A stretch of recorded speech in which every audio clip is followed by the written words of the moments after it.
আসসালামু আলাইকুম ফ্রেন্ডস, সবাই কেমন আছেন? আমরা আলহামদুলিল্লাহ ভালো আছি। আরও একটি নতুন ব্লগ নিয়ে হাজির হয়ে গেলাম আপনাদের মাঝে।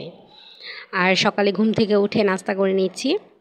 আর এই কলাগুলো কালকে এনেছিল, গরমের কারণে এই কলাগুলো এমন কালো হয়ে গেছে। কালকে রাত্রেবেলা এনেছে।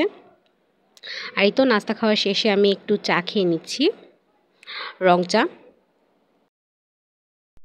আর হ্যাঁ, যারা আমার চ্যানেলটায় নতুন তারা প্লিজ চ্যানেলটা সাবস্ক্রাইব করে দিবেন। আর ভিডিওটি ভালো লেগে থাকলে অবশ্যই একটি লাইক দিয়ে যাবেন।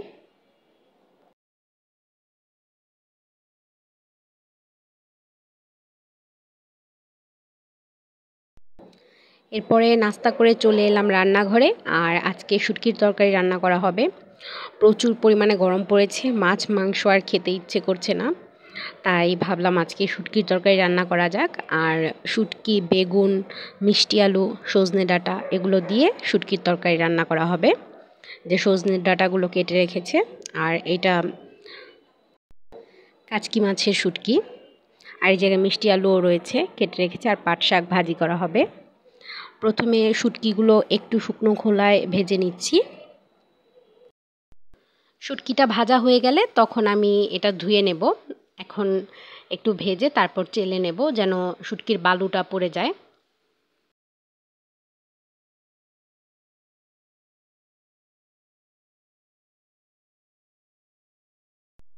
আর এদিকে ডাল বসিয়ে দিয়েছি। ডালে টমেটো, লবণ আর পেঁয়াজ দিয়েছি। তারপর ডালটা খুব ভালোভাবে সেদ্ধ হয়ে যাওয়ার পর সজনে ডাঁটা আর আম দিয়ে দিয়েছি, কয়েকটা কাঁচামরিচও দিয়েছি। আর ডালটা বাগার দেওয়া হয়ে গেছে। এখন তরকারিটা রান্না করে নেব। মশলাটা কষিয়ে নিচ্ছি। আলু, তারপর মিষ্টি আলু, বেগুন, সজনে ডাঁটা দিয়ে শুটকির তরকারিটা রান্না করব, এই জন্য মশলাটা কষিয়ে নিচ্ছি। আর রান্না করতে করতে প্রচুর পরিমাণে গরম লেগে গেছে, তাই ভাবলাম একটু জুস তৈরি করা যাক। আর বাঙ্গি ছিল ফ্রিজে, বাঙ্গিটা আমি এখন কেটে নেব। বাঙ্গি কেটে তারপর এটা জুস করব। আর এই তো বাঙ্গিগুলো কেটে নিয়েছি। এখন এটা ব্লেন্ডারে জুস করে নেব। আর সাথে দেব লেবু। আমি লেবুটাও কেটে নিয়েছি।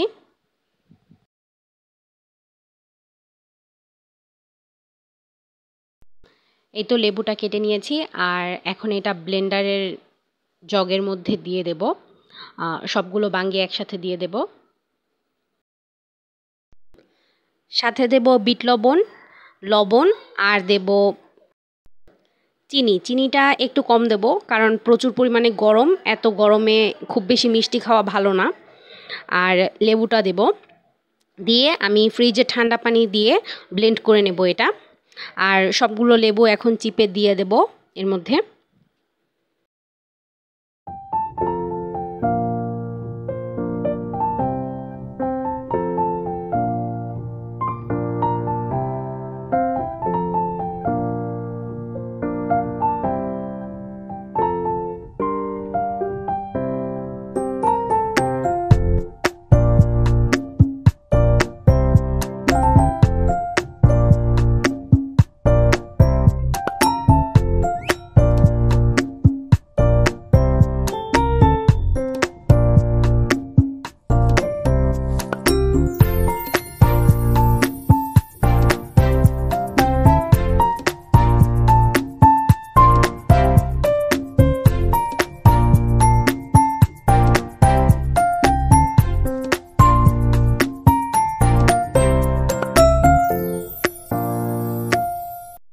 আর এই তো ব্লেন্ড করে নিয়েছি। জুসটা একটু ঘন হয়েছে, ঘনই রেখেছি। আর কালকে তো কাঁচা আমের জুস বানিয়েছিলাম, কাঁচা আমের জুসটা আমি একটু ছেঁকে নিয়েছিলাম। এটা আর ছাঁকবো না, ছেঁকে নিলে বাকিটা ফেলে দিতে হয়, তাই আর ফেলার দরকার কি, এইভাবেই খেয়ে নেব। আর এই তো জুসটা ঠান্ডা ঠান্ডা জুস খেয়ে নিলাম, আলহামদুলিল্লাহ খুবই ভালো হয়েছিল। এই গরমে তরমুজ, বাঙ্গি, কাঁচা আম এইসবের জুস কিন্তু খুবই ভালো শরীরের পক্ষে। বাড়িতে বানিয়ে খেলে সেটা খুব ভালো হয়। আর এই তো তারপরে আবার চলে এলাম রান্না করতে। আর এর মধ্যে মশলাটাও কষানো হয়ে গেছে। এবার শুটকিগুলো ধুয়ে রেখেছি, শুটকিগুলো এর সাথে কষিয়ে নেব।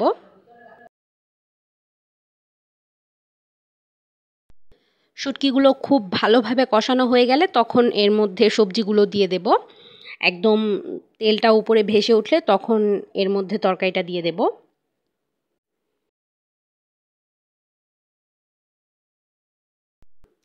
আর এই তো হয়ে গেছে। এবার এর মধ্যে সবজিগুলো দিয়ে দেব সব। আর সবজির মধ্যে ছিল আলু, বেগুন, মিষ্টি আলু আর সজনে ডাঁটা। সজনে ডাঁটাটা একটু পরে দেব, না হয় খুব বেশি সেদ্ধ হয়ে যাবে। আর এই সবজিগুলো আগে কষিয়ে নেব, তারপর সজনে ডাঁটাটা দিয়ে দেব।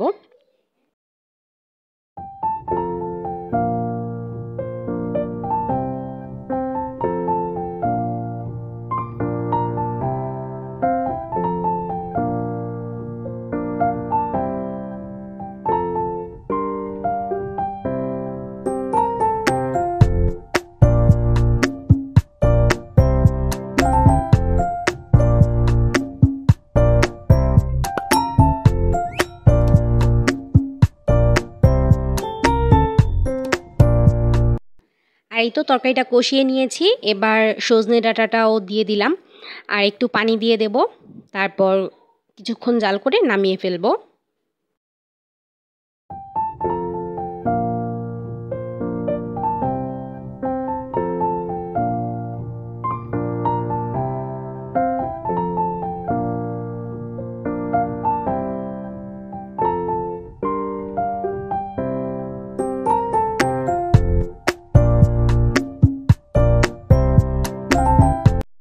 তরকারিটা হয়ে গেছে, এখন নামিয়ে ফেলবো। আর পাট শাক রান্না করব। পাট শাকের জন্য কাঁচামরিচ আর পেঁয়াজ ভেজে নিচ্ছি। আর এই যে পাট শাকগুলো কেটে রেখেছি এইদিকে। তারপর শাকগুলো দিয়ে দিয়েছি, পেঁয়াজগুলো একটু কাঁচা থাকতেই শাকগুলো দিয়ে দিয়েছি আর উপর থেকে লবণ দিয়ে দিয়েছি। আর এই তো হয়ে গেল আজকের রান্নাবান্না শেষ। তারপর চলে এলাম ফ্রেশ হয়ে দুপুরের খাবারটা খাওয়ার জন্য। আর আমি পাট শাক নিয়ে নিয়েছি। এই গরমে পাট শাক খেতে খুবই ভালো লেগেছে আজকে। আর আজকের পাট শাকটা খুবই মজা হয়েছিল, আলহামদুলিল্লাহ।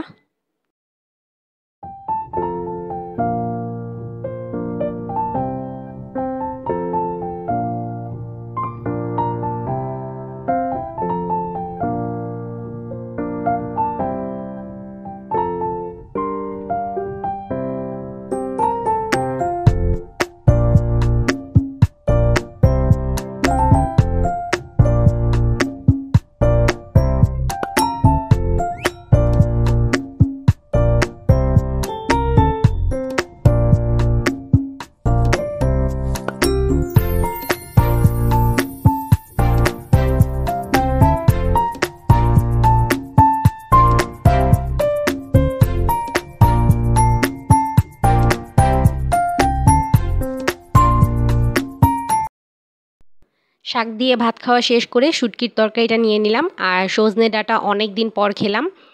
আর এই তরকারিটাও খুবই মজা হয়েছিল, আলহামদুলিল্লাহ।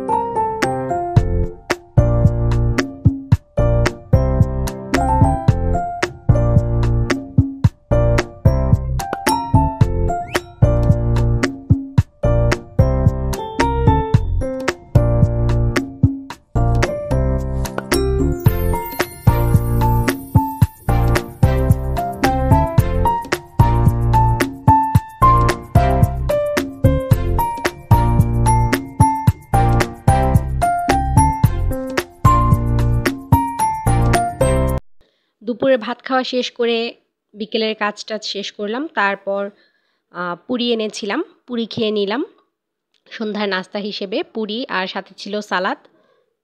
আর তারপর চা খেয়ে নিয়েছিলাম। দুধ চা রান্না করেছিল আম্মু।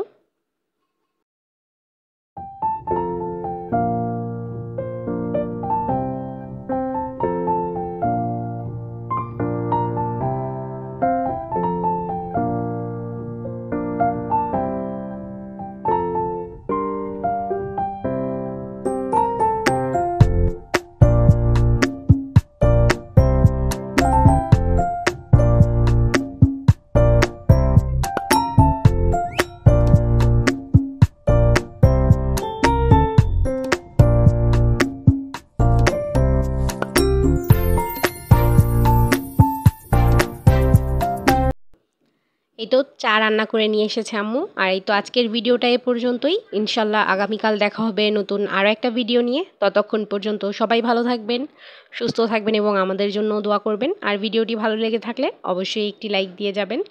আল্লাহ হাফেজ।